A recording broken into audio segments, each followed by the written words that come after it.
Hi everybody and welcome back to my channel. If you're new here, my name is Gia. I'm a 25-year-old lady who lives in my mom's basement, and today I wanted to talk about all of the YA books of like the 2010s that I want to go back to. These are books that I haven't read in like a decade. I'm probably forgetting a few. This is just a list that I've like written out, and these are series that I've read. These were just like books that I read again a decade ago, but I also wanted to take the time to actually write out the series that came out around this time that I didn't read. So I went ahead and I looked at Goodreads and I looked at YA of the 2010s and stuff, and found some bangers in there. I'm going to call this series Revisiting YA. I know that that's kind of basic, but like the title, Books I Want to Read Again a Decade Plus Later, doesn't really fit that, and it's very long. So Revisiting YA is going to be the tentative title of this video.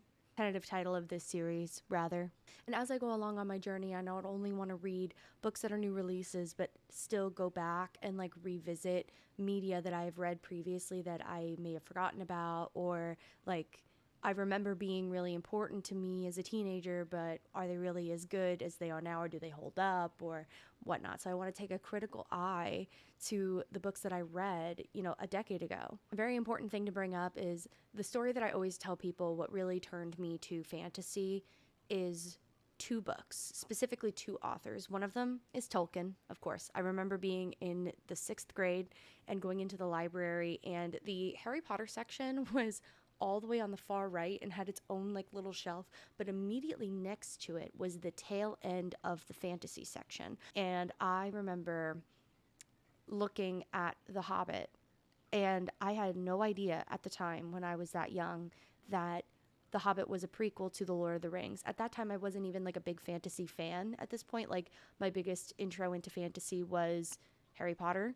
And I know Harry Potter and the Half-Blood Prince came out in 2009, and I was middle school. Yeah, because I went to high school in 2011. So this was around the same time, like 2008, 2009. So I was still like in the middle of the Harry Potter movies coming out, and like I hadn't really watched Lord of the Rings yet. I wasn't really interested in high fantasy at this point, but I read The Hobbit, and again, not knowing that it was the prequel to the Lord of the Rings, and it was so foundational to my love for high fantasy that it's been one of my favorite genres ever since. I may not read it as often as I should, just because sometimes we all know how Tolkien is, being really, really complicated and precise about the lore.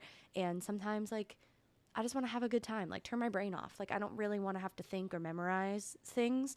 And Tolkien is just one of those, like, highbrow, high fantasy series authors where you have to be thinking the entire time, and sometimes I don't want to think. The second series that got me into high fantasy was also on that same bookshelf, and it was the author Tamora Pierce, and she is very, very famous, but I read two book series by her that are on this list. The first being The Trickster's Choice, and the second being Protector of the Small. The only things I remember about Trickster's Choice is that the main girl is like saved from maybe being sold into slavery. And that's literally the only thing I remember about it. But I remember it being so foundational. Like, I have it. I own it. Like, I'm trying not to buy physical copies of books anymore. So, like, all of my books fit on either this tall bookshelf or this little bookshelf, like, behind me with the little Mickey Mouse. But I try not to buy books anymore, but I own that series. I don't own the entire Protector of the Small series, but I own Trickster's Choice and Trickster's Queen. And I remember literally nothing about it because I read it when I was 12 and I'm 25. I would like to go back and like reread that. I have been wanting to for such a long time, but now that I am kind of documenting my whole like literary experience online, I think I actually want to do it.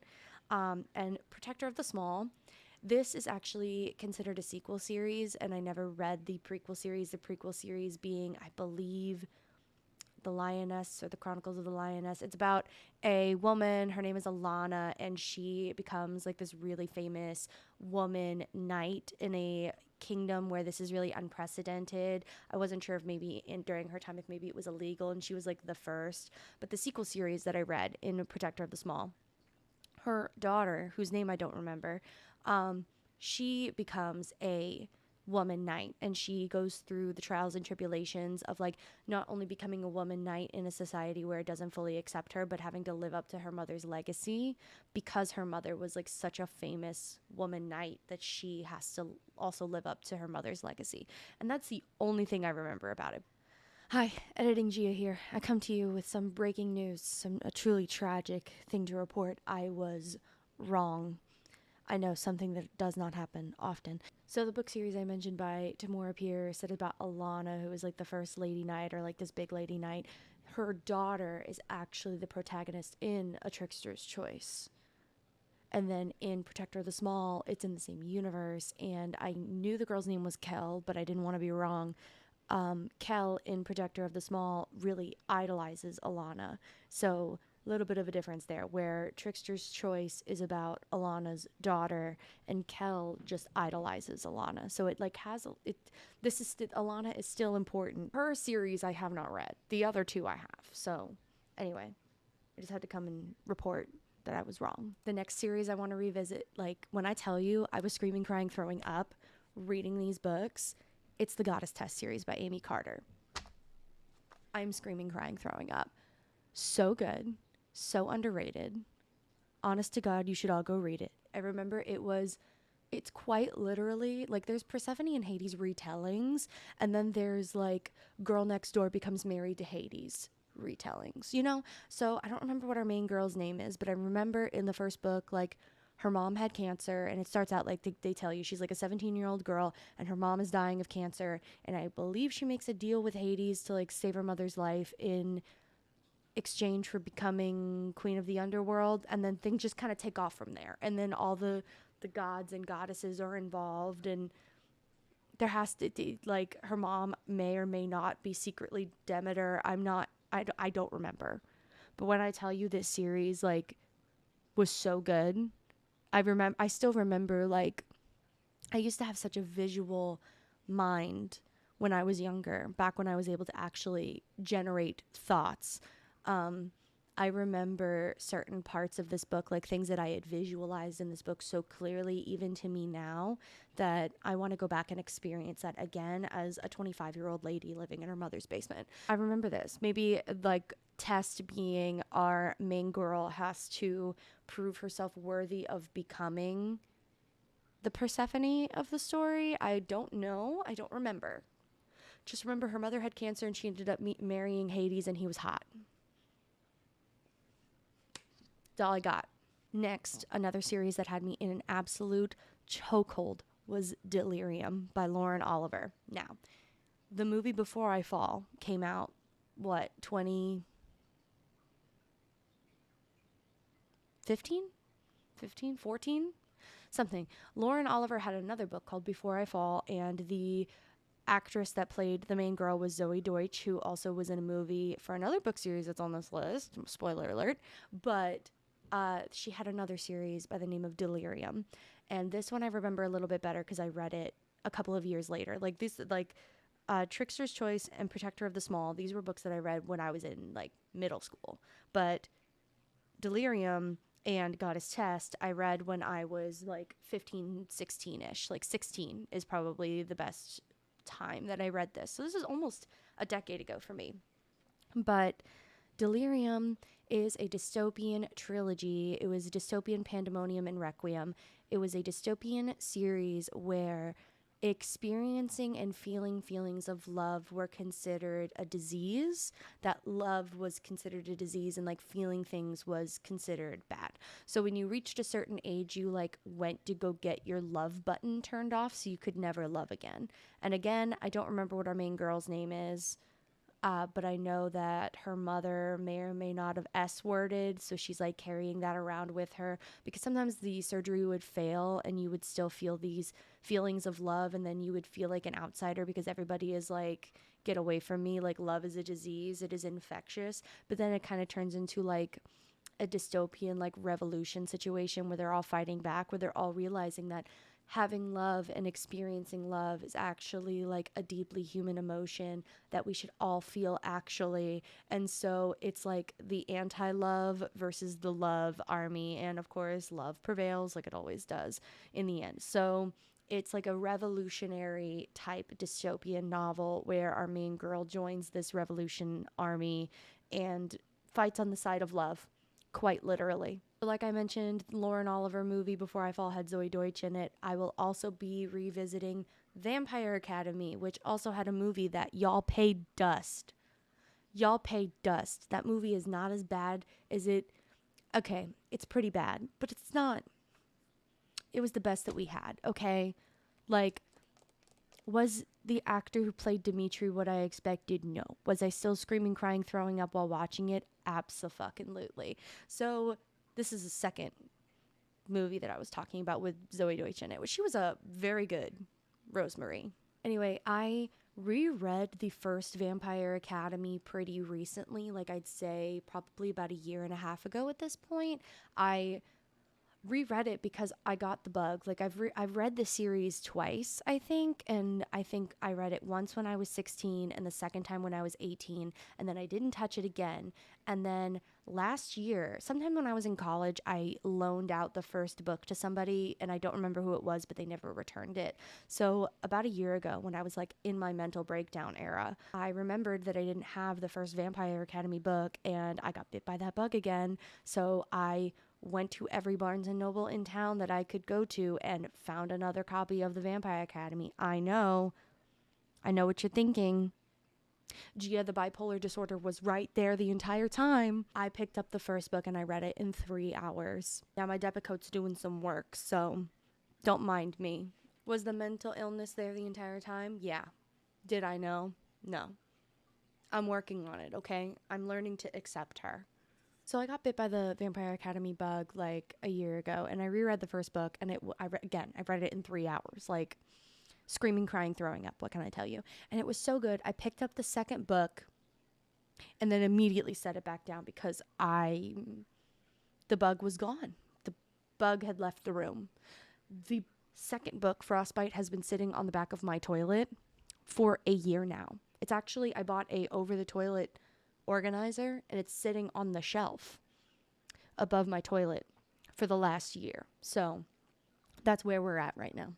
But I actually do want to go back again, once more, a fourth go around, at least for the first book, and really go in again. But most kind of skim the first book for continuity purposes, but then really dive in because I remember a lot of the Vampire Academy. So maybe this whole like revisitation is less I don't remember what happened and it was transformative to my teen life and more self-interest. But we'll worry about that later. And on another goddamn note, when was Rochelle going to personally make me aware that the first episode of the Vampire Academy TV series is going up on Peacock on September 15th? Ma'am, why was I not personally informed of this important information? This is dire. This is important to me personally. And you didn't tell me. I'm heartbroken, truly. Anyway, I'm about to go subscribe to Peacock real quick. The next series is The Twilight Clone to end all Twilight clones, Fallen. You know, the one that has a movie that we all forgot about. This book gives me amazing Evanescence vibes. Amazing. So angsty. Like, half of this book takes place in a graveyard. Like, that's all you really need to know. Really cringy. Not like so bad it's good cringy, like Twilight. Like, we're in a Twilight renaissance where like Twilight is actually a literary masterpiece era, but Fallen is like, yeah, it's, I am cringe, but I am free. Let me experience my Evanescence era, okay? Like, maybe I should make a playlist for all these songs. And Fallen's is just gonna be the Evanescence Open Door album, and that's it. Nothing else. I am so sorry to have to cut to editing, Gia, again, but how could I forget that Evanescence's first album, their debut album, was called Fallen? Honestly, it's like it was meant to be. You know how like most modern YA always have like a playlist at the very start? It's like playlist that I listened to when I was writing this book. If that happened with Fallen, it would literally just be Evanescence, Fallen, and Open Door albums. Period, and that's it. And finally, the last one. Oh my god, Ho, don't do it. Don't do this to yourself. Don't do it. Don't do this to yourself. It's Divergent. No. Hold on. Let me give you my reasoning. I was so distraught over Allegiant that I wrote an alternate ending on fanfiction.net and then promptly posted it on Facebook for everyone to see because I thought it was a good idea. So for the sake of the cringe and for the sake of paying tribute to my 16-year-old self, I wish to revisit Divergent from a critical perspective. Maybe also self-interested, but then also like that means we get to read my alternate ending, and that's just more content. I also haven't read it in a really long time. I would just love to just experience the cringe, just feel it, just right here. I am cringe, but I am free. Something that's very clear to mention is that I graduated high school in 2015, okay? So my junior to senior year of high school, like I was really, really in deep with like the academic stuff. So 2014 is about the time that when I was looking at the Goodreads YA lists, that 2014 is kind of when I fell off. Like the first 10 were books that I had never read. So I then wanted to go ahead and go back again once more to like 2010-ish, and I'll go back even further and like look at the book series that I knew were around and I knew were in the same ballpark, but that I never read for some reason, and then I want to read those. So, for example, we have Matched, Shatter Me, Hush Hush, Caraval, Throne of Glass. I mean, we just started ACOTAR. I'll get there, okay? I promise. We will get there. Six of Crows. It missed the train. It missed me. Shadow and Bone, which I have not finished the Netflix series because I have not read the books. Again, don't come for me. I'm trying. I'm a bitch doing her best. And then finally, The Selection, which I have read the first book in the month of August, and I will be talking about it in my August wrap-up. Spoiler alert, I actually kind of liked it.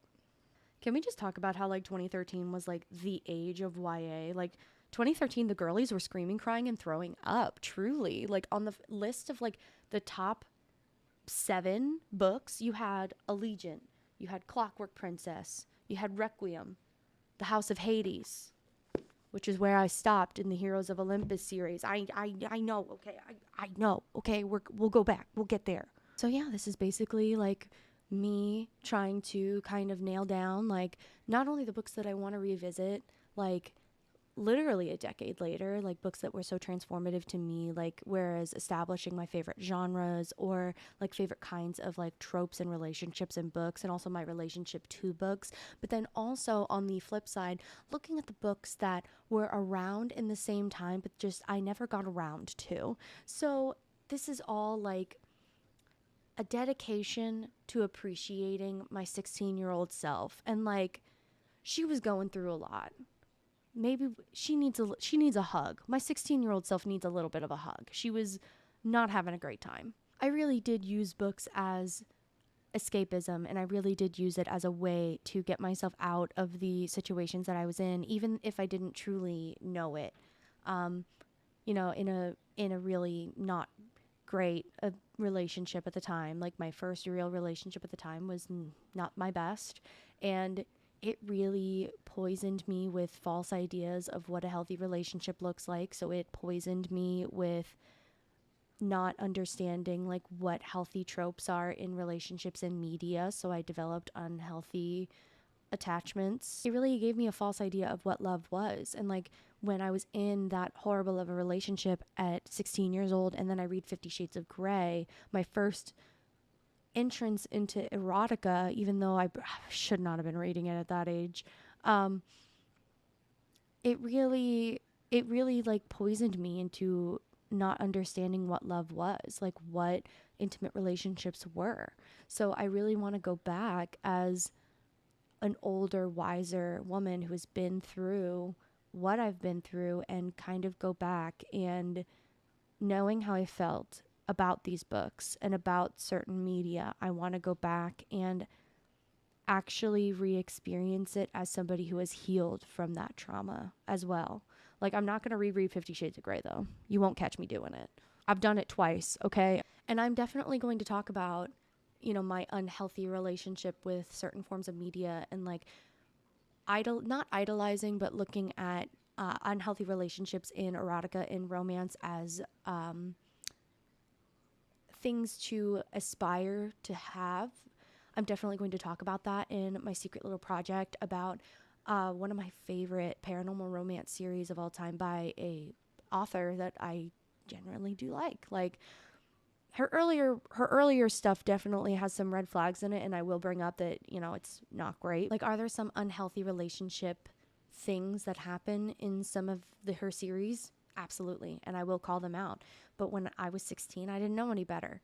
So I'm definitely going to call them out, but I still look back on the series not favorably, but maybe with rose-colored glasses, like nostalgically. And it had me screaming, crying, and throwing up. And I can't wait to talk about it in my secret little project when I can actually start working on it. So yeah, that is all for me today, guys. Thank you so much for watching. Next week we will have our August wrap up, and the week after that we will have the September TBR. If you'd like to find me anywhere else, you can find me on Twitter and on Twitch at Huntress Gia.